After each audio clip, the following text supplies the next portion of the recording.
guest for you guys today. Talk about healthcare. It's Thom Hartmann. He's the host of the Thom Hartmann program.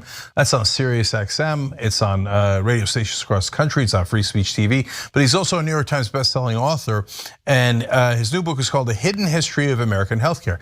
Thom, welcome back to the show, brother. Hey, Cenk, it's great to be here with you, and it's so nice to see you again. It's great to see you, man. All right, so Thom, let's talk history as we often do.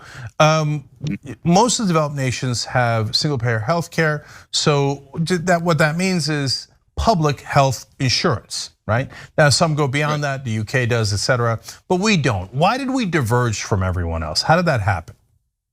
It really began in the 1880s, 1890s, when medicine became a thing.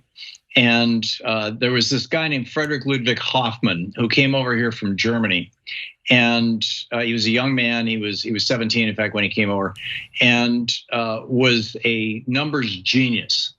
And he hooked up with the Prudential Life Insurance Company, ended up being a vice president.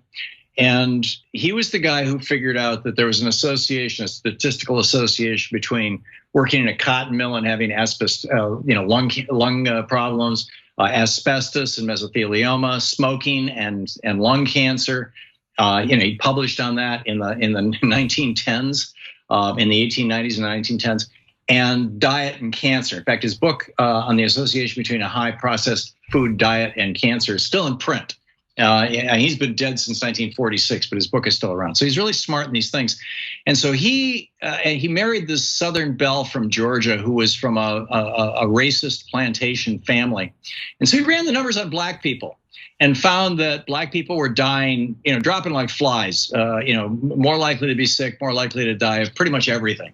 And concluded, which was the general consensus at the time among a lot of white people in the South, this is again in the 1890s, that black people were genetically inferior. And in 1896, he published a book called Race, Tendencies, and Traits of the American Negro, in which he lays out all the numbers. And then he concludes that if we simply avoided allowing black people to have any access to health care, that within 2 or 3 generations, the whole race would die out, and that would solve the race problem in America.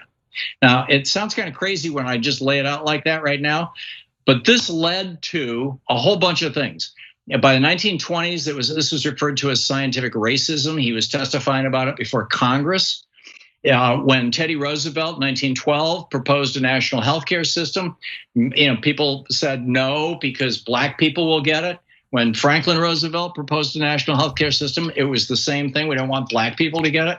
When Truman tried it in 47, same thing. Don't want black people to get it.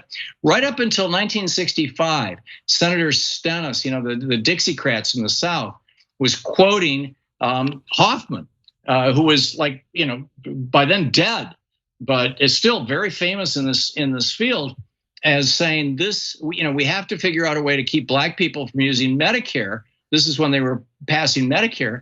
And the way that they came up with was to have a 20% a gap in Medicare, so that you had to pay 20% of your doctor's bill and your hospital bill.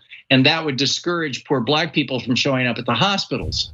I mean, it was the most shocking thing I discovered, Cenk, when I was doing the research on this book, is that nearly 100% of the reason why the United States is the only country in the world that doesn't define healthcare as a right and doesn't have any sort of national healthcare system to speak of is because of racism. That's amazing. I love when you find hidden histories. And that's why you've got 12 states that still haven't expanded Medicaid, right? Free health insurance for low income people, all former slave states.